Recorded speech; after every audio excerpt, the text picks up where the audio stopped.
주님께서 여러분과 함께 마테오가 전한 거룩한 복음입니다.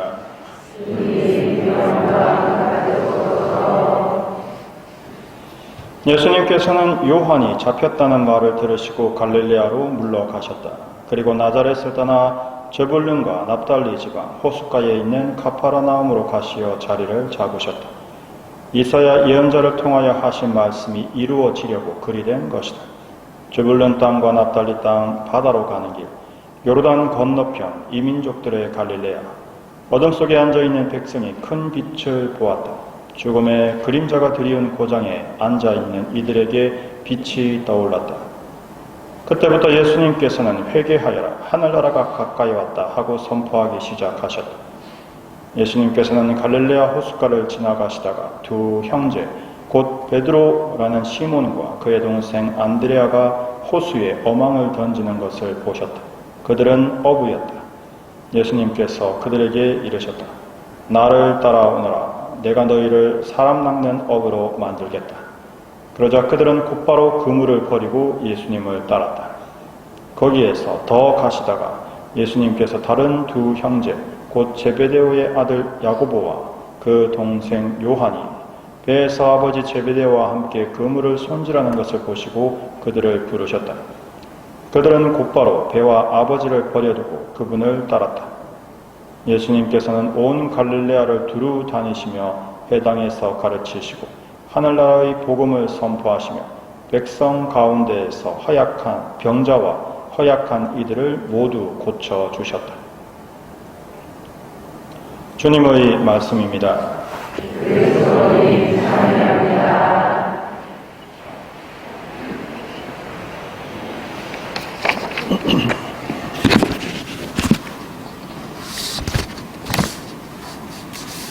오늘 예수님께서 이사야 예언서의 말씀, 즉 죽음의 그림자가 드리운 고장에 앉아있는 이들에게 빛이 떠올랐다라고 말씀하십니다.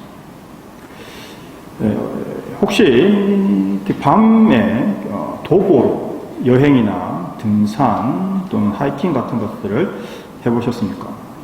사실 밤에는 여름이라 하더라도 새벽녘에는 상당히 춥습니다. 그럴 때는 정말 해가 간절히 뜨기를 바라게 되고 신기하게 해가 뜨면 거짓말처럼 따뜻해지는 것을 느끼게 되죠. 여러분께서는 또 언제 태양의 힘을 강력하게 느끼신 적이 있으십니까?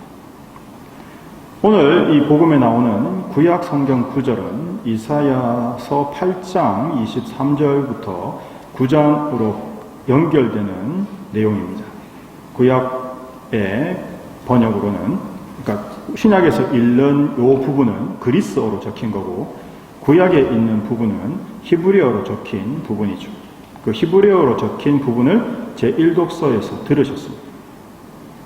아니, 연결되는 내용인 것 같은데 왜 8장과 9장으로 나눠져 있을까? 그렇게 생각하시는 분이 있을 수 있으신데, 사실 우리가 사용하는 성경의 이 장과 절은 인쇄의 편의성을 위해서 임의로 붙인 것이지 내용과 아무런 관련이 없습니다. 그냥 소설책을 보실 때 몇 쪽이요? 라는 정도의 쪽수 같은 개념으로 사용하셔야 됩니다. 이사야 9장 1절에 어둠 속을 걷는 백성이 큰 빛을 봅니다 라는 이 구절에서 저는 앞에 밤에 정말 새벽에 추울 때 해를 기다리는 마음, 해가 빨리 뜨기를 기다리는 마음과 그것이 정말 비슷하지 않을까라는 생각을 했습니다. 여러분들께는 이 태양이라는 게 어떤 의미를 가지고 있습니까? 예를 들어서요, 지금 인터넷에 태양을 검색을 해봤습니다. 요즘 사람들은 태양 이렇게 하면 어떤 것들이 주로 먼저 뜰까 싶어서 유튜브, 네이버처럼 제작물, 창작물, 저작물들을 주로 다루는 곳에서는 태양을 치니까 빅뱅이라는 가수 그룹, 거기 태양이라는 가수가 있거든요. 그 태양이 먼저 나오더라고요. 그런데 구글 같은 범용 검색 엔진들에서는 당연히 천체의 태양이 먼저 나옵니다. AI는 어떻게 대답을 할까? 물론 AI한테는 이런 형태로 하는 질문이 사실 맞지 않습니다. AI한테는 어떤 서술된 형태의 질문을 하게 되는데 그냥 한번 해봤습니다. 태양이라고 질문을 하니까 AI답게 질문자가 듣고 싶은 대답이 천체의 태양일까요? 아니면 문화적인 태양일까요? 아니면 상징적인 태양일까요?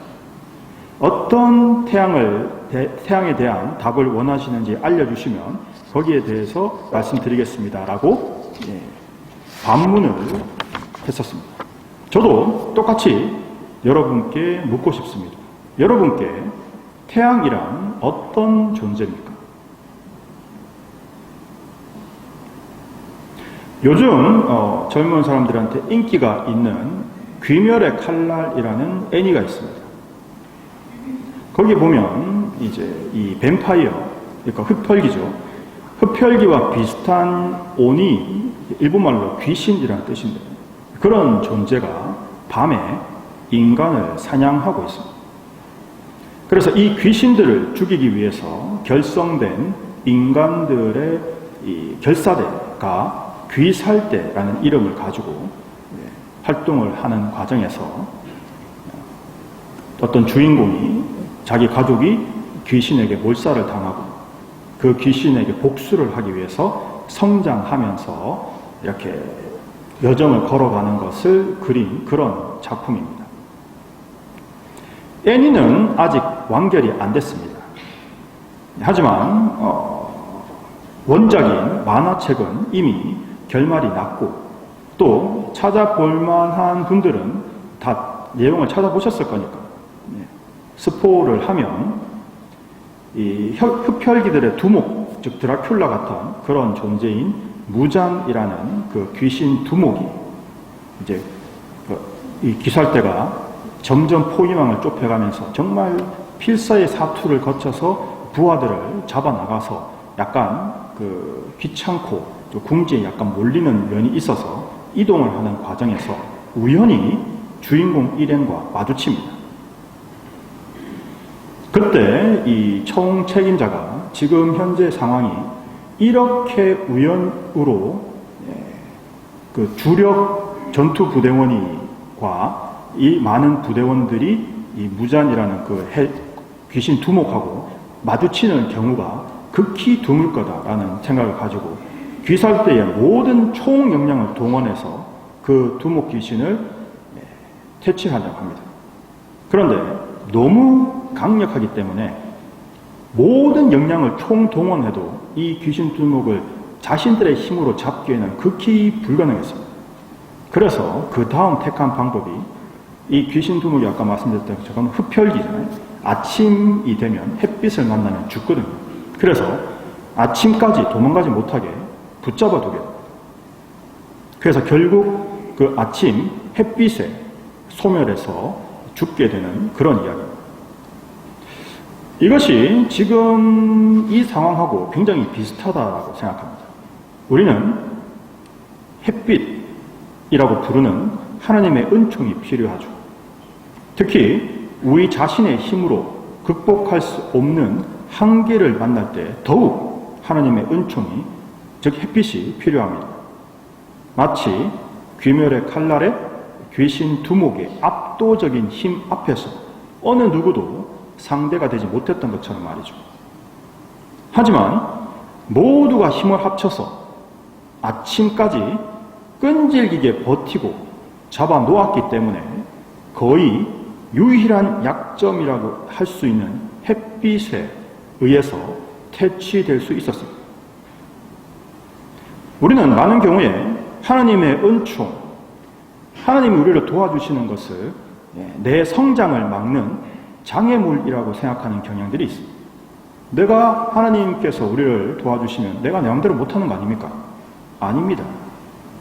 오히려 압도적인 악의 힘도 하나님의 은총이라는 아침 햇빛에 소멸되어 사라지듯이 귀살대 전체가 전멸할 위기에서도 모두 각자 자신의 역할에 최선을 다해서 그 귀신 두목을 단 1초, 단 1분이라도 도망가지 못하게 붙들어 놓는 사투 끝에 만신창이의 모습으로 그 귀신 두목이 소멸하는 결과를 이루어낸 거죠.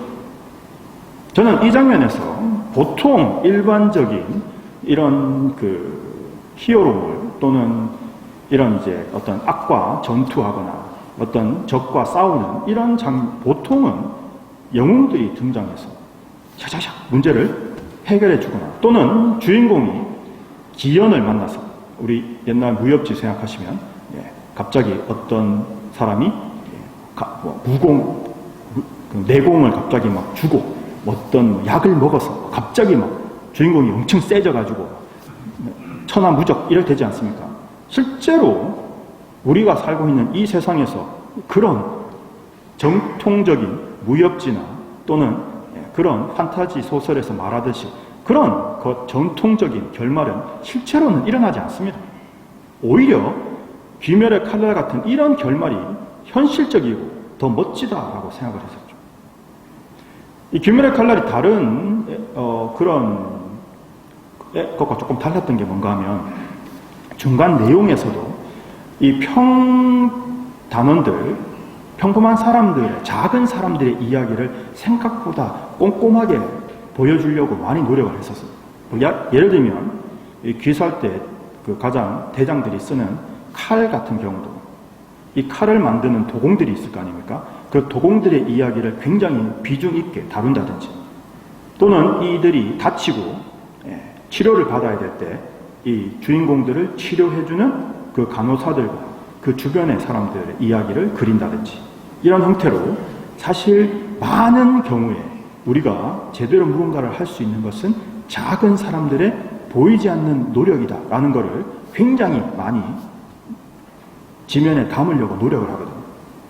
우리 삶도 그렇지 않을까 생각합니다. 결국 끝까지 최선을 다해서 버티고 싸울 때 햇빛에 도달하게 되는 거죠. 한 명, 두 명, 소수의 노력이 아니라 우리 모두가 능력에 맞게 최선을 다할 때 함께 목적에 이루게 됩니다. 즉 모든 사람이 햇빛을 기다리는데 자기 역할을 다 해야 되겠죠. 하지만 막상 그렇게 되느냐 하면 실제로 공동체가 그렇게 움직이지만은 않습니다. 귀멸의 칼날 그 마지막 장면에서 귀살 때 주 공격 멤버들, 그러니까 이제 일종의 영웅들이죠. 가장 강력한 힘을 가지고 있는 핵심 멤버들이 최선을 다해서 이 귀신 두목을 공격을 했지만 거의 대부분 죽거나 크게 다치게 됩니다. 물론 귀신 두목도 더 이상 싸울 힘이 없어서 해는 떠오르고 따라서 도망을 가기 위해서 그늘로 기어서 도망을 갑니다. 그때 그 그늘로 도망가는 귀신 대장을 그늘로 못 가게 하기 위해서 평상시에는 뒤에서 간호하고 빨래하고 쓰레기 치우고 이렇게 잡물을 보던 모든 대원이 덤벼들어서 그 귀신 대장이 그늘로 가는 것을 단 1초라도 막기 위해서 버스 같은 큰 차를 넘어뜨려서 그 귀신 대장이 그늘로 가는 길을 막습니다. 이 사람들은 어느 정도의 냐 하면 귀신 대장이 그냥 손가락으로 이렇게 콕 해도 죽는 그런 사람들입니다. 이런 사람들이 직접 귀신 대장을 몸으로 막을 수 없기 때문에 버스 같은 것들을 밀어서 막는 거죠. 그런데 이럴 때 우리 평상시 같으면 어떻습니까? 만화처럼 그렇게 모든 사람이 일심단결해서 버스를 밀어서 귀신 대장의 길을 막느냐? 아니 사실은 그렇지 않습니다. 꼭 이럴 때 이런 사람이 있죠. 야, 그걸로 막을 수 있겠어? 그걸로 몇 초나 막겠어? 이러면서 옆에서 꼭 불평불만하고 분열을 일으키고 초치는 사람들이 있습니다. 누구들처럼요? 예, 제2독서에 나오는 사람들처럼. 따라서 우리는 그냥 막연하게 시키는 대로 하는 사람이 되어서는 안 됩니다. 우리 모든 사람이, 즉 버스를 미는 그 모든 사람은 내가 이거를 어떤 목적과 어떤 목표를 갖고 이 일을 하는지를 명확하게 알아야 됩니다. 그래야지만 모두 힘을 합쳐서 아침 햇빛이 비칠 때까지 버틸 수 있는 거죠.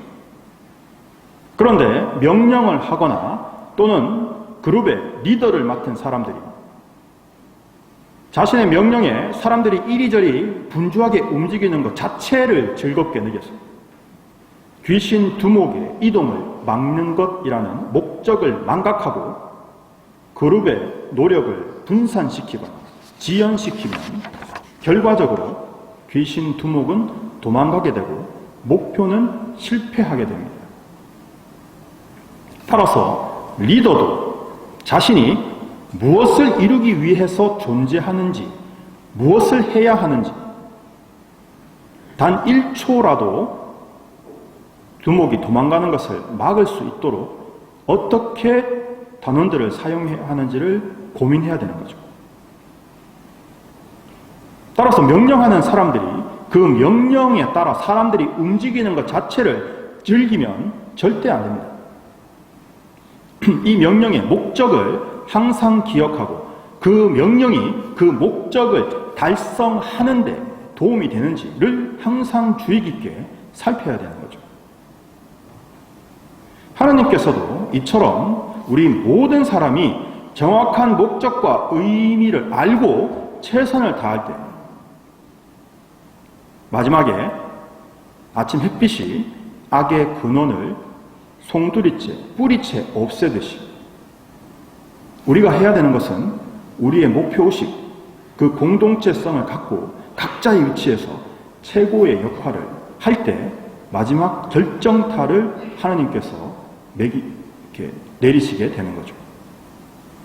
태양은 모든 생명의 근원이라고 이야기합니다. 그런데 문제는 이 모든 생명의 근원이라는 이 의미를 사람마다 전부 다르게 받아들인다는 거죠.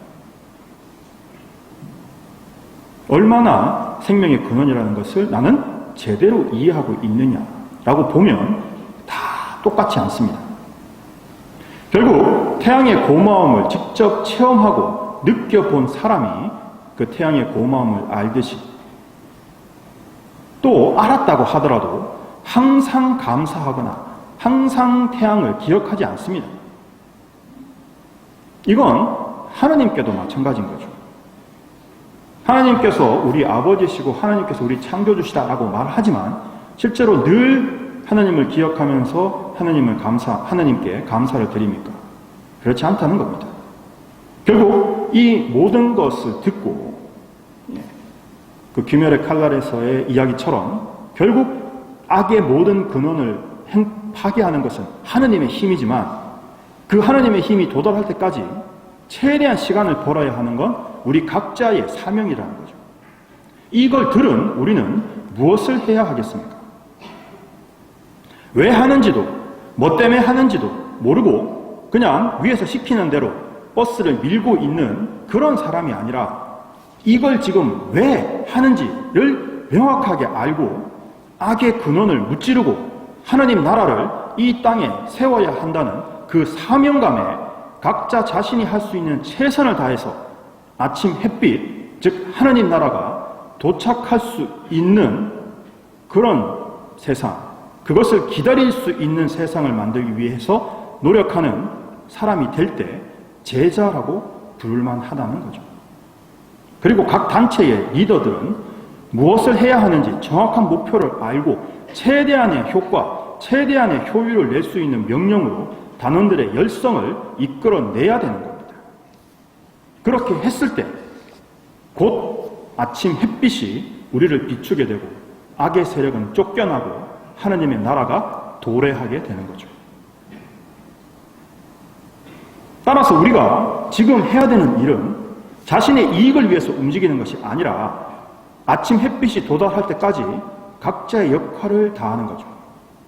그렇게 할 때 우리는 오랜 우리의 원수인 악의 세력을 물리치고 참된 평화와 자유의 나라를 맞이할 수 있습니다.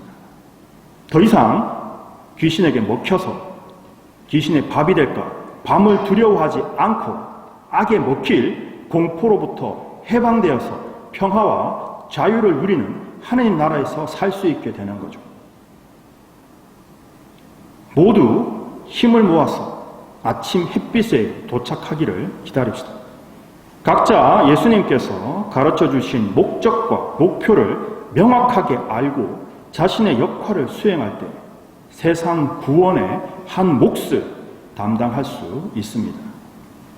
우리가 태양이 뜨는 것 또는 태양이 언제 뜨느냐라는 그 시간과 장소를 바꿀 수는 없지만 태양이 뜰 때까지 세상이 멸망하지 않도록 모두 힘을 다해 막을 수 있다라는 것을 명심하시면서 예수님의 가르침, 예수님의 뜻을 더욱 깊이 알아듣고 더욱 잘 실천하기 위해 모두 함께 노력합시다. 아멘.